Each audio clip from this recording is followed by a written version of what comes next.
I'm Rochell Adams. I'm 46 years old and I live in Auckland.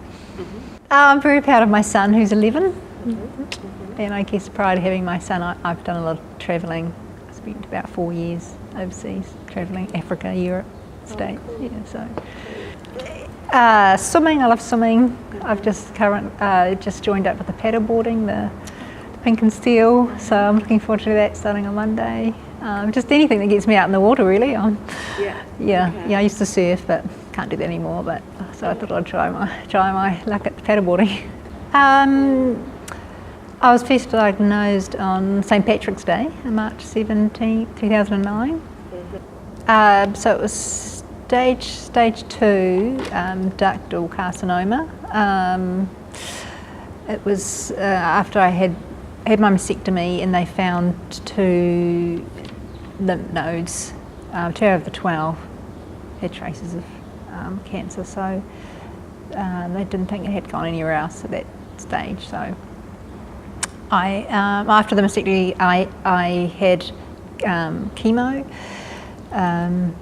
but I got very sick from that. I was in hospital a lot, and I had a bad infection. And my implant actually ruptured out of my skin. So I sort of had to deal with that infection, and in about a year I had another reconstruction, a TRAMS reconstruction. Yeah. And then when were you diagnosed with secondary?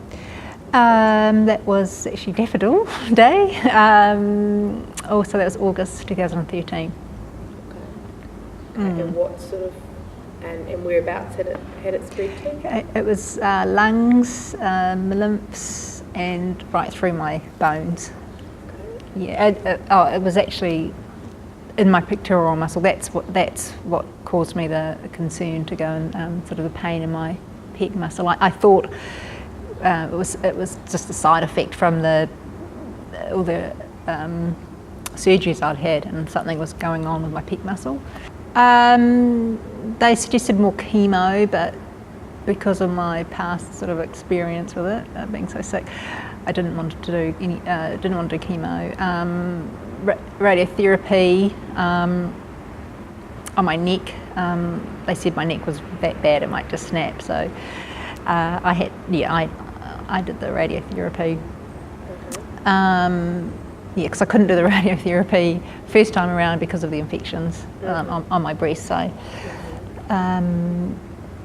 and the hormonal, just tried tamoxifen. And are you still taking tamoxifen? I'm now on exemestane. Big impact.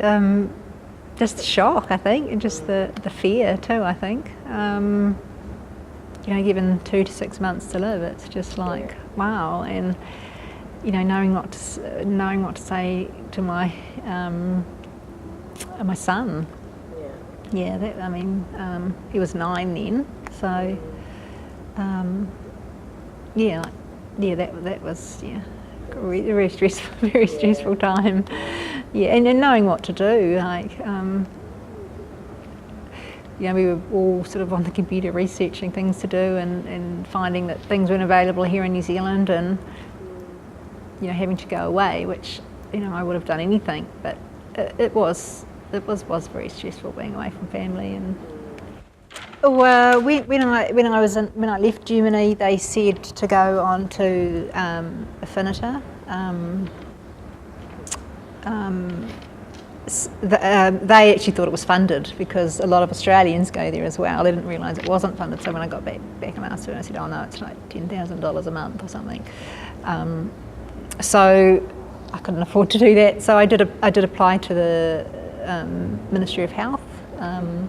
They would fund it, but they said no, and they suggested trying the drug companies on a compassionate kind of grant. But I asked a number of oncologists here because they need to support the application, but they just said no. We've tried so many times that I don't even think it's worth me trying. How do you feel about the fact that you can't get a finisher here, but that you could get it if you lived in Australia or lived in another country? Yeah, well, just really disappointed. Really, it's really sad. not only for me but for everyone else, that can't have it.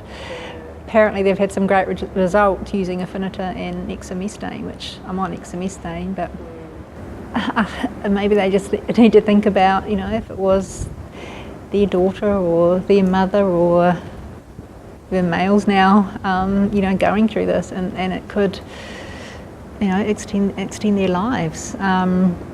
Sure, it may not cure them, but if it gives them 2 or 3, 4 more years with their children and their families, I think that's, I'm sure they would do whatever they could in their power to.